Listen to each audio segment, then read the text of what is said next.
बिल्कुल हो सकते हैं, क्योंकि देखिए अभी 2 मैच में पिछले मुकाबले में भी हमने देखा था कि विकेट उनके खाते में आए थे और इस मैच में भी उन्होंने स्टार्ट बहुत अच्छा किया।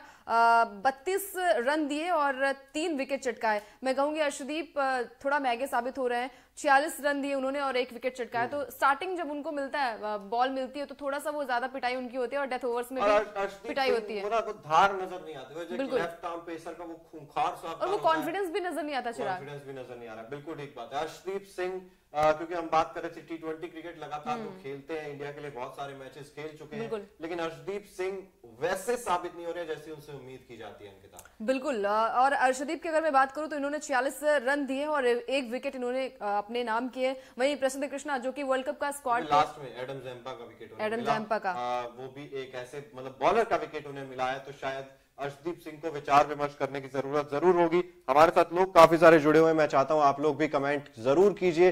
कमेंट बॉक्स में आप लोग भी बताइए आपको क्या लगता है आज जीत का हीरो कौन था। रिंकू सिंह के बारे में आप क्या कहेंगे, रवि बिश्नोई के बारे में आप क्या कहेंगे, जरूर बताइए कमेंट बॉक्स में। आपको क्या लगता है कि कौन होगा, मतलब कौन है जीत का हीरो?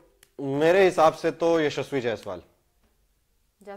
आज कैचेस भी अच्छी पकड़ी हैं, शायद 2 या 3 कैचेस उन्होंने पकड़ी हैं और शुरुआत में ताबड़तोड़ रन बनाए, 212 की स्ट्राइक रेट से अर्धशतक लगाया। नहीं, मेरे हिसाब से मैं रिंकू को करूंगी, क्योंकि ऑल आउट हुई है। ऑल आउट तो नहीं कहूंगी, 167 या फिर 100, माफ कीजिएगा मैं एक बार देख के बताती हूँ कितने रन। 191 पे टीम 9 विकेट गिरे हैं। तो मेरे हिसाब से यहाँ पर रिंकू सिंह की जो 31 रन की पारी है ना चिराग, अगर वो नहीं आई होती तो शायद ये मैच थोड़ा सा फंस सकता था। तो मेरे हिसाब से मैं यहाँ पर रिंकू सिंह को हीरो मानूंगी आज के मैच में, क्योंकि वो 31 रन हमने देखा है कि 9 बॉल पे उन्होंने 31 रन की पारी के लिए, नाबाद पारी के लिए, और हर एक शॉट उनका देखने लायक था। चाहे वो आपको वो याद होगा जो उन्होंने पॉइंट पे मारा था, एक शॉट मारा था, उसके बाद उन्होंने कई सारे शॉट्स उन्होंने मारे। तो मेरे हिसाब से रिंकू सिंह होंगे हीरो। बाकी जायसवाल ने भी आज अच्छी पारी के लिए पिछले मैच में 21 रन बनाकर आउट हुए थे। स्टार्ट बहुत अच्छा करते हैं, लेकिन कहीं ना कहीं थोड़े से वो स्टार्टिंग में थोड़े से फंसते हुए नजर आते हैं। बिल्कुल, गणेश सैनी जी कह रहे हैं 7 बजे ऑफिशियल हो गया, हार्दिक ट्रेड हो गया मुंबई में, कैमरन ग्रीन बेंगलोर में हो गए हैं मैम ट्रेड। हमने खबर बता दी है, आप न्यूज नेशन स्पोर्ट्स पर जाकर चेकआउट कर सकते हैं। हमने वो खबर दे दी है कि हार्दिक पांड्या मुंबई चले गए हैं। देखिए अभी बात हो रही है T20 सीरीज की सेकंड मैच की, और टीम इंडिया ने ये मुकाबला जीत लिया है 44 रनों से 2-0 की अजय बढ़त यहाँ पर टीम इंडिया की। अजय तो नहीं कहेंगे, लेकिन फिर भी 3 मैच अभी और बचे हुए हैं। लेकिन उम्मीद यही करते हैं कि 5-0 से, मतलब क्लीन स्वीप के इरादे से टीम इंडिया उतरेगी। लेकिन फिर भी तसल्ली कब मिलेगी? सूर्य कुमार यादव, इस खिलाड़ी के बारे में कैप्टनसी जिस तरीके की है अंकिता सूर्य कुमार यादव ने भी, और ओडीआई में जब जाते हैं पता नहीं क्या हो जाता है, T20 में आते हैं पहली गेंद पर छक्का मारते हैं, और मतलब एक अलग ही सूर्य कुमार यादव दिखाई देता है T20 में।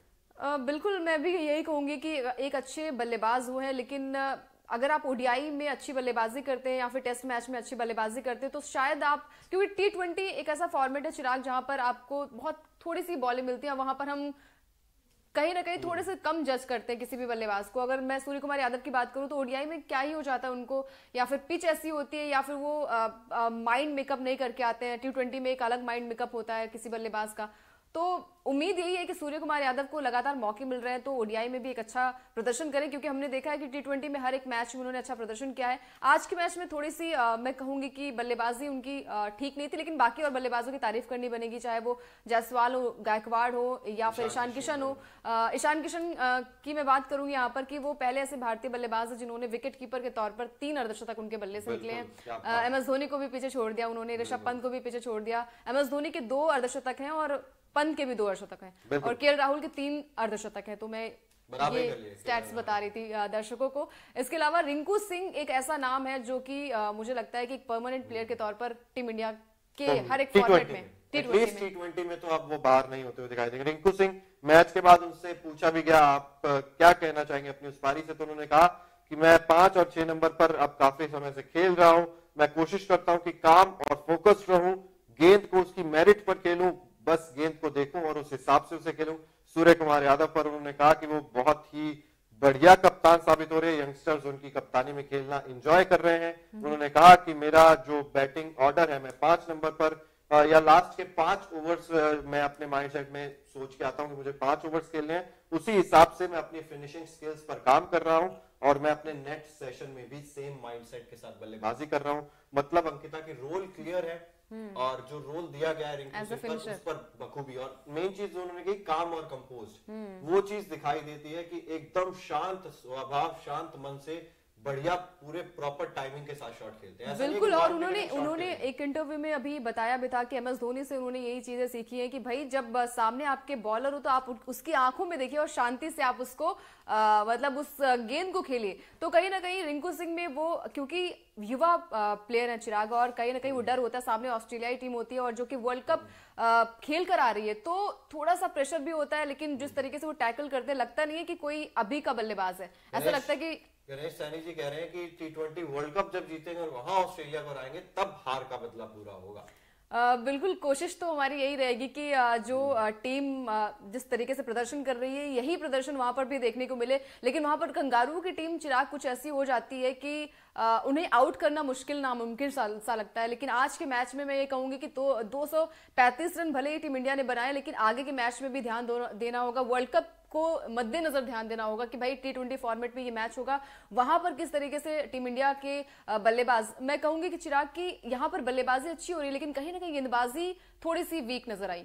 बिल्कुल नहीं वीक का अंकिता ये भी चीज देखनी होगी हमें कि पहली पारी में ही हमने देखा कितनी ज्यादा ड्यू आ गई थी। ऑस्ट्रेलिया के गेंदबाज बार बार वो टॉवल से बार बार गेंद को सुखा रहे थे और सेकंड इनिंग्स में तो और ज्यादा ड्यू आ गई थी। लेकिन अंडर इतनी ज्यादा ड्यू के बाद भी इंडियन जो स्पिनर्स हैं, खासतौर पर मैं स्पिनर्स की बात करूं, चाहे अक्षर पटेल चाहे रवि बिश्नोई, उन्होंने टप्पा पकड़ के गेंदबाजी की है। और ऐसा नहीं है कि बहुत ज्यादा रूम दे रहे हैं या बहुत ज्यादा आसानी से शॉट्स खेलने दे रहे हैं, बैट्समैन को फॉलो कर रहे थे और दोनों ही गेंदबाजों की गेंदों पर रन बनाना आसान नहीं हो रहा था ऑस्ट्रेलिया के लिए। तारीफ यहाँ पर बनेगी कि ड्यू के अंदर भी भारतीय गेंदबाजों ने क्योंकि 235 ऑब्वियसली बहुत बड़ा लक्ष्य होता है, आप किसी दिन बहुत मुश्किल से ये चेज होता है, लेकिन फिर भी तारीफ इंडियन गेंदबाजों की, स्पिनर्स खास तौर पर, कि ड्यू के अंदर भी उन्होंने इतनी अच्छी गेंदबाजी की। बिल्कुल तारीफ बनती है। और साथ ही साथ वर्ल्ड कप के लिहाज से क्या लगता है आपको कि टीम इंडिया का जो ये, मैं प्लेइंग 11 की बात करूं, जो भी बॉलिंग यहाँ पे है चाहे बैटिंग की बात करूं, आपको लगता है कि वो तैयार हो चुकी हैं सारी टीमें? मतलब अगर टीम इंडिया की बात करूं तो देखिए डिपेंड करेगा रोहित शर्मा और विराट कोहली पे। रोहित शर्मा खेलते हैं, विराट कोहली खेलते हैं नहीं खेलते हैं, उस पर बहुत सारी चीजें डिपेंड करती है। लेकिन कुछ चीजें यहाँ से क्लियर होती हुई हमें भी नजर आ रही हैं, क्योंकि यशस्वी जायसवाल जिस तरीके का उन्होंने प्रदर्शन करके दिखाया है पिछले कुछ समय में, अगर रोहित नहीं खेलते हैं तो निश्चित तौर पर यशस्वी जायसवाल के साथ शुभमन गिल खेलने के तो नजर आएंगे। फिर ईशान किशन ने अपने आप को प्रूव किया, रिंकू सिंह जैसे खिलाड़ी हैं, तो ये तो मुझे लगता है कि अपनी टीम में जगह पक्की कर चुके हैं। और अगर ये जगह पक्की कर चुके हैं तो फिर ऑब्वियसली कुछ ना कुछ जो मेन स्क्वाड है, ओडीआई वाला जो स्क्वाड है, वहां से कुछ नाम आपको गायब होते हुए दिखाई देंगे। ऑब्वियसली सूर्य कुमार यादव, टी20 से आप उन्हें बाहर कर नहीं सकते हैं। बिल्कुल। एक और आंकड़ा है, आज जो पेस बॉलिंग हुई है इंडिया की, 12 ओवर में 130 रन खाए हैं उन्होंने और 10.83 की इकोनॉमी से, और स्पिन गेंदबाजों ने 8 ओवर में सिर्फ 57 रन 7.125 की इकोनॉमी से। बिल्कुल, तो मतलब यहाँ पर तारीफ करनी बनेगी स्पिन गेंदबाजों की, जिन्होंने ड्यू होते हुए भी एक अच्छी गेंदबाजी की। और 235 का लक्ष्य यहाँ पर देखने को मिला था, लेकिन वहां पर टीम इंडिया के गेंदबाजों ने जिस तरीके से गेंदबाजी की है, चाहे विश्नोई हो, कृष्णा हो, जिन्होंने 3 विकेट अपने पाले में लिए। और मैं बात करूंगी यहाँ पर अर्शदीप की। अर्शदीप हर बार, क्योंकि इंटरनेशनल मैच वो खेल चुके हैं, लेकिन फिर भी वो धार नजर नहीं आते चिराग उनकी गेंदबाजी में। हम कहते हैं कि स्टार्टिंग में पावर प्ले में बहुत उनकी पिटाई होती है, साथ ही साथ डेथ ओवर्स में भी कई ज्यादा वो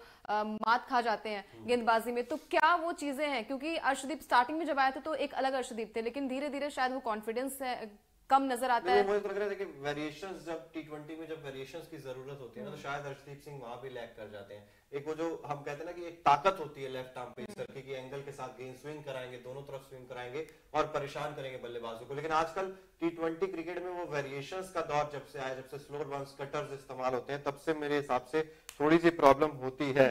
वर्ल्ड कप में कितने खिलाड़ी खेलेंगे मैम, आपसे पूछा जा रहा है गणेश सैनी जी की।